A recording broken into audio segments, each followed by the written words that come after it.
What is up, ladies and gentlemen of the online Jamily? JamiroFan 2000 here, the beard of wisdom, the online Jamily, with yet another episode of JamiroFan Talks About. For the initiated of this series here on my channel of nearly 9 years, this has been my periodic discussion series looking at the past, present, and future of Jamiroquai and they're now over 32 years of musical and influential making.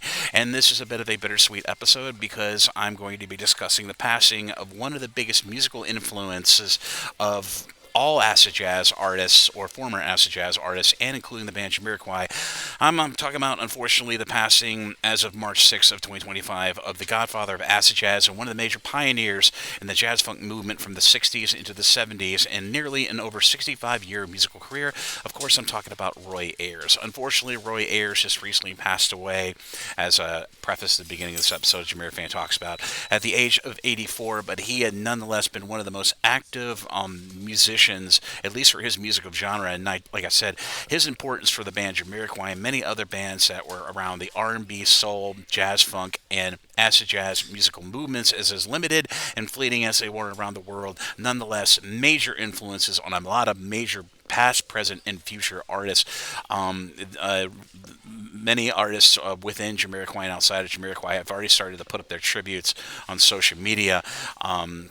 And I can't tell you the importance of Roy Ayers cannot be personified. He was a one of a kind artist who came up in a time where a lot of American R&B and soul was experimenting with funk for the first time, which of course was spearheaded by George Clinton and of course Parliament Funkadelic and many of their iterative sidetrack bands. But nonetheless, he came in along with some other artists like Herbie Hancock, and just to name one of the other prominent artists to come out of basic jazz and to start going a bit of mixing music genres, you might say. But like I said, his career was over 65 years. And if any members of the Jamily are not very familiar with Roy Ayers, or his band Roy Ayers Ubiquity, if I had to recommend 5 albums by Roy Ayers for any new artist or new musical fan or anybody to go into his music completely blind on basically illustrating the importance of his musical contributions to all of music and not just like remoted into jazz funk or acid jazz, I'm going to recommend the 5 albums for everybody in the Jamily to check out in your own time. Going from number 5, Coffee, the original motion picture soundtrack from 1973. Number 4, an album called Ubiquity from 1971. Number 3, Change Up the Groove from 1974. Number 2, Mystic Voyage from 1975. More of a very instrumental album more than his previous albums been. Number 1, of course, one of the big fan favorites from all the Roy Ayers fans. Of course, I'm talking about Everybody Loves the Sunshine. And all 5 of those albums and his amazingly deep discography of music from before when he was a solo artist and, of course, when he formulated his band Ubiquity, they are all available on all major streaming platforms. So if you consume music on Spotify, YouTube Music, Apple Music, Tidal, highly recommend it. Everybody in the online Jamily, check out those 5 albums by Roy Ayers, and you will understand the gravity of such a major loss that Roy Ayers was. But as I aforementioned said in this episode, JamiroFan Talks About, many musicians from inside and outside of Jamiroquai have been putting their tributes onto social media, including some of the band members of Jamiroquai, including Matt Johnson, Rob Harris, and of course JK himself today on March 7th of 2025 put up a very loving video or tribute to Roy Ayers. And of course Jamiroquai has been in the studio working on album 9, but as noted by JK in that great video that he put up on the Jamiroquai HQ official social media across every major streaming platforms, Roy Ayers had recorded at Shillington at JK's personal studio.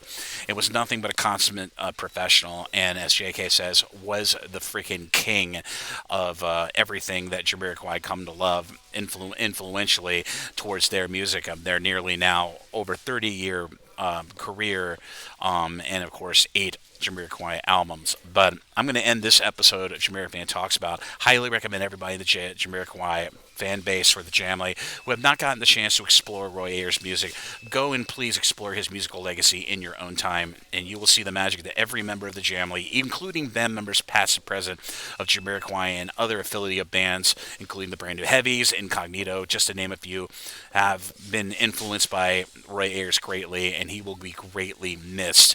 But here is that video from Jamiroquai HQ of JK, of Jamiroquai's tribute to Roy Ayers. And as always, this is Jamiroquai JamiroFan 2000. Thank you again for watching this episode of JamiroFan Talks About. I'll hopefully be in a more of a chipper disposition in future videos here on the JamiroFan 2000 YouTube channel. But thank you for bearing with me. Thank you again all for support. And here, I will see you again really soon with more Jamiroquai related content here on the JamiroFan 2000 YouTube channel. Thank you, Roy, for all of your music. You'll be greatly missed. And now, as always, here's JK. Bye-bye, everybody, and take care. Good morning, afternoon, people. As you can see, we are in the thick of the action. Who's us here doing BVs? I'm trying to sort my bits out. But what I really want to say was how sorry I am to you about Roy Ayers, because Roy was in here doing a session in this very studio, and he's always been the king to me. So a very, very sad day for jazz funkers. That's all I wanted to say. We'll miss him dearly, but we'll still keep listening to his music because it is cracking. That's it. Yeah, sad, very sad. Anyway, rest in peace, Roy. You're still my hero.